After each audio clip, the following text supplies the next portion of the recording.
Hello there everybody, Sam's Trains here and welcome back to the Railway for more model railway news. Here we are in February and there are lots of product updates to talk about, plus some drama, and we'll get onto that in just a second. But first, let's talk about Accurascale. Now, following the demise of Hatton's, there have been a lot of questions raised about the future of the Hatton's Originals models. Well, now those questions have been answered because Accurascale have announced that they've acquired the toolings for several of the Hatton's Originals models, and they are going to be responsible for the current production runs and any future production runs too, I guess. So the models are the Warwell wagons. These are all going to be handled by Accurascale now. The Andrew Barclay tank engines, and this means that that new batch of Andrew Barclays is now going ahead, which is great news. And of course the P-class tank engines as well. So bear in mind, this means that any previously announced versions of these models, plus any future releases of them, will now be handled by Accurascale instead of Hatton's.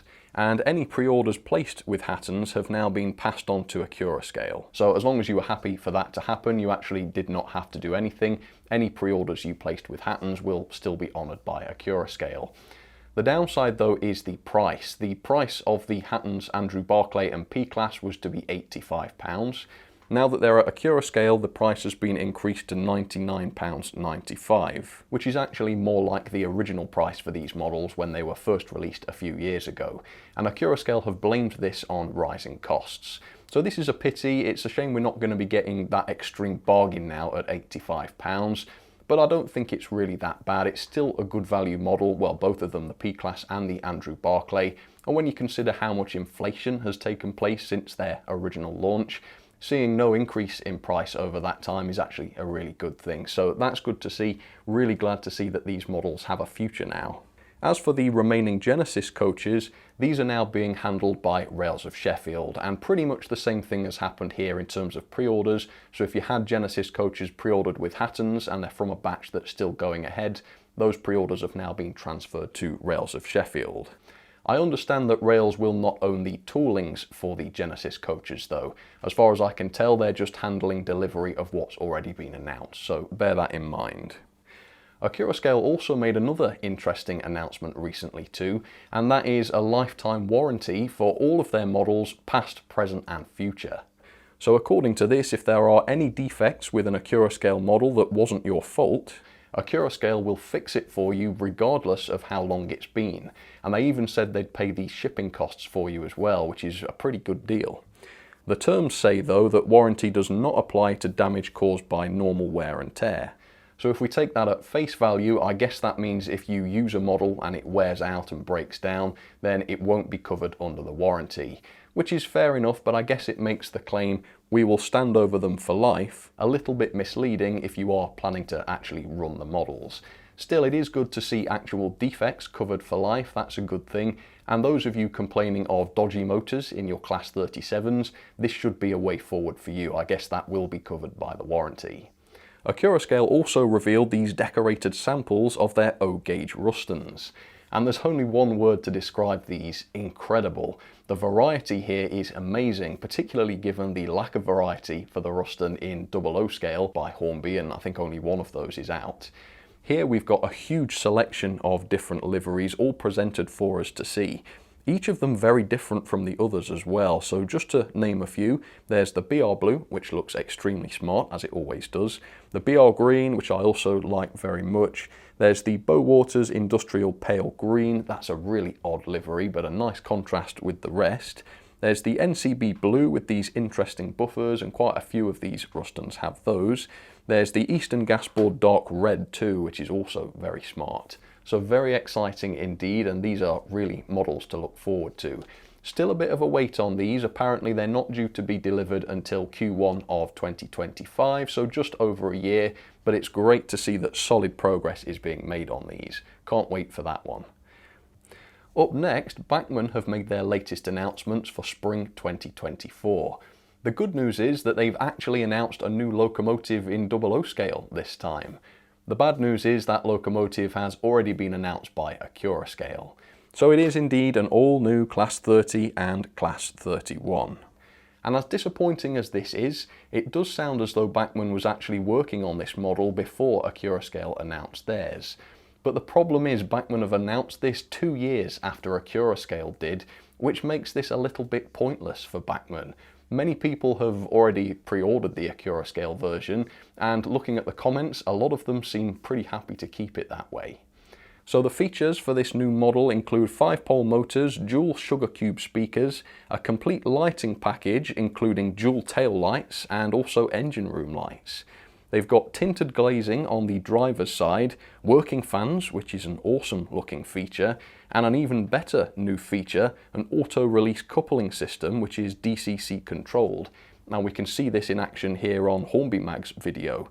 So it's a DCC controlled routine that starts by pushing the loco up against the rolling stock, then it disengages the couplings and then pulls the loco forward automatically so the couplings don't re-engage. So with this feature, I would say Bachmann have just pulled ahead of Accurascale in terms of promised features. And even more than that, the price, at the retailers at least, for the DCC ready version is to be £169.95, almost exactly the same price as Accurascale's. Quite amazing really that Bachmann are suddenly able to achieve reasonable prices now that they've got some competition. But there's some bad news. The £169.95 version of the model has a lot of these flashy features stripped back. It doesn't have the motorized fan, it's missing the tinted windscreen glazing, and most importantly of all, it doesn't have the automatic uncouplers. And if you want these features, you have to buy the sound-fitted deluxe version, which costs, wait for it and pause the video and go to the toilet first if you need to, £359.95 RRP, or just over £300 at £305 at the retailers. This is £42.50 more than the regular sound-fitted version without these features, just to give you an idea of what Bachmann are actually charging for them. Accurascale, on the other hand, do give you that rotating fan on all of the models, even the £169.99 DCC ready version of the model, although there is no mention of tinted glazing and obviously no auto uncoupler. It seems those features are exclusive to Bachmann, but to get those features you've got to pay almost double the price. So for me at least, it's a big no thank you. I've already got the Accurascale version pre-ordered, I'm happy with that, most people seem to be, and I've also got the lifetime warranty on there, which is great. Bachmann's features sound really cool and definitely innovative, but I'm just not prepared to pay over £300 for them. Bachmann also managed to announce a new batch of BR Mark 1s, and at the retailers they're only about £14 cheaper than Accurascale's, even though they're a much older model and they don't have any lights. Sometimes I do wonder whether Bachmann are from another planet. However, if you want to pay about the same price as an Accurascale Mark 1, you can get a Bachmann one with passengers pre-fitted, which again is an interesting new feature. It's just I'm not sure that's going to add enough value to the Bachmann Mark 1 to make it worth buying these instead of the brand new Accurascale ones with all of these additional features. Why they've done this, I'm not too sure. Seems we've got Mark 1s covered pretty well too. The rest of the 00 range is largely made up of models we've seen before, but with some new numbers and liveries, etc. So a lackluster range for 00 modelers to say the least. Hardly anything new, and what was new has already been announced by other manufacturers. So the reaction of many to this was of disappointment. And in fact, YouTuber Locomotion Motion uploaded quite a comedic roast of the range launch video, criticising the lack of variety and also the strange production choices in Bachmann's video. But then things took a strange turn. Locomotion Motion claims that Bachmann had the video taken down through YouTube on copyright grounds. And the reaction to this was mixed. Some people said Bachmann were completely out of line to do this, and here's a hint, they were. And others said good, the video was too harsh and mean-spirited, and Bachmann were right to take it down. But to my mind there's only one stance to take on this, and it is that Bachmann were completely out of line to do this, and if they're allowed to get away with it, then that could set a dangerous precedent for the future. So here's my take on it. I asked Locomotion Motion to show me a copy of his original video, which he did. The video was just over 4 minutes long, and it used small clips from Bachmann's video mixed with stock footage from other sources not owned by Bachmann. It also had an original commentary by Locomotion Motion going right the way through the video, which contained his criticisms. Yay, Richie's back, and he's talking with Gaza about buses. So these were released last year. Sold well, apparently, but to who? Oh, okay, 60 new buses coming soon. Maybe that's too many buses. He also gave a verbal and visual acknowledgement that the source material belonged to Bachmann when he displayed the video author and title at the start of his video. In my view, this absolutely constitutes fair dealing, or fair use if you're in the States. Fair dealing allows someone to lawfully make use of someone else's copyright protected works. It's only allowed for certain circumstances, mind you, but those circumstances do include for criticism or review, and parody or satire. Well, this was a bit of both, but mainly review and criticism, so it should have been fine. It also doesn't affect the market for the original work, because nobody could watch Locomotion Motion's video instead of the original and get the same information, for instance, because the audio was cut and only tiny portions of the video were used. Therefore, I think the amount of work taken was both reasonable and appropriate, because Locomotion Motion's video was less than 5 minutes long, and Bachmann's video was just less than an hour. And some of Locomotion Motion's video was stock footage anyway, which, like I say, was not even owned by Bachmann. So truly only a very small portion of Bachmann's original video was used by Locomotion Motion. So it's very clear to me that Locomotion Motion's use of Bachmann's content in that video he showed me was fair dealing, and that Bachmann's decision to have that video pulled down on copyright grounds was wrong and also constitutes an abuse of the YouTube copyright strike system. Was the video extremely critical and negative towards Bachmann? Yes, it was. Was it also a bit mean-spirited at times? Yes, it was. I wouldn't have taken the mick out of Richard Proudman like this, as it was a touch personal. But there are no laws against making jokes about people, and it certainly has nothing to do with copyright law. So these are not reasons for Bachmann to have taken that video down on copyright grounds of all things. It's actually quite outrageous. So a quick message directly to Bachmann. If you think you can misuse the YouTube copyright strike system to silence your critics, you are wrong. It may not be nice to be criticised, but if you put stuff out there into the world, particularly if it is dull and uninspiring, then you have to be prepared to be criticised. If you're silencing people who haven't actually done anything wrong, then that could set a dangerous precedent for the future, where people are too scared to criticise you because of what you might do to them. If Bachmann would like to comment or give their side of the story, my email address is in the description, so they should contact me if they want to, and I'd love to cover their response to this in a future video. Locomotion Motion is a small channel, and I think Bachmann have treated him wrongly, maybe hoping that nobody would hear about it. But now I've covered it, and I can assure you if this happens again, I will cover it again. But why don't you do something to me, Bachmann? I'm a big channel, and I've used portions of your video in this video. Maybe you think that constitutes an infringement on your copyright. So go ahead and have this video taken down. I dare you to try.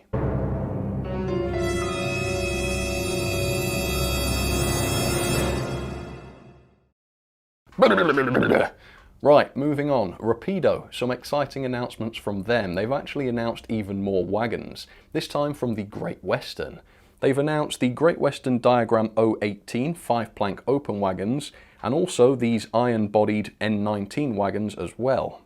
They seem to have much the same spec as previous Rapido wagons, so separate metal bearings and faithful detailing and liveries. The prices seem to be the same as usual too, with the RRP at £32.95 and the retailer price being around the £27 to £28 mark. Great to see Rapido catering for Great Western modelers now that they have that Great Western Small Prairie on the way. On the industrial front, they've also revealed that they're to produce the Caledonia 040 Fireless locomotive, and I will talk more about this after the full announcement has been made, where we'll hopefully hear more about prices and details. But here are the liveries that have been revealed. They look fantastic, but generally speaking, it's very exciting to finally see a proper fireless model here in 00 scale. They also showed off this running sample of their new Port of Par Bagnall tank. Their video shows some beautiful smooth performance and plenty of power too, hauling a really good number of wagons with relative ease by the looks of it. Most of the shots in the video do show the locos running at speed though, so hopefully the slow speed performance will be just as good. They also revealed some crazy plans to produce their new 01 class in the Bluebell Railway blue. So this livery, as gorgeous as it is actually fictional for this locomotive. It was only the P-class that was painted into this livery in real life, but presumably it looks so stunning and so many people said they'd like one that Rapido are actually going to do it. It's even been added to their lineup and I believe you can pre-order it today if you want to. What a cool thing to see. And finally, a little bit of news from Hornby. They've shared an update on a model that we haven't heard from in a really long time. It is the all-new LMS Black 5. And they've revealed a new decorated sample which looks incredible. It's in the LMS lined black, which looks really smart, and the model itself, now that it's complete with decoration, looks a lot better than their previous Black 5 model. They said in their Engine Shed blog that they have noticed some quality problems that need to be addressed, such as the handrails that weren't straight, but it sounds as though this will be addressed for the final run, well, at least I hope so. They've also shared an update on their new Flirt EMU, which now looks complete. These photos, which are also from the blog, show the amazing complexity of the model, including the printing on the windows, the complex paintwork on the bodies, and all of the roof furniture, which is now picked out and looks absolutely outstanding. These come in at £362.99 for the 3-car pack, that's the RRP, or £326 at the retailers, or £411.49 for the 4-car pack, or £370 at the retailers. So that works out at between £90 and £110 per vehicle, which is obviously a lot of money, but it does seem to be a slight improvement on some of Hornby's previous prices. I actually think when you consider how complex this EMU is, and it's very, very complex, the price doesn't actually seem to be that bad. Still very expensive, don't get me wrong, but I would say it's a small step in the right direction. Anyway folks, that is just about it for the model railway news for this month. If there is anything I haven't talked about that you think deserves a mention, please do pop it down in the comments and I will consider that for next month. For now though, happy modelling, you take care of yourselves, and I'll see you again really soon for another video. Alright, cheers folks, you take care.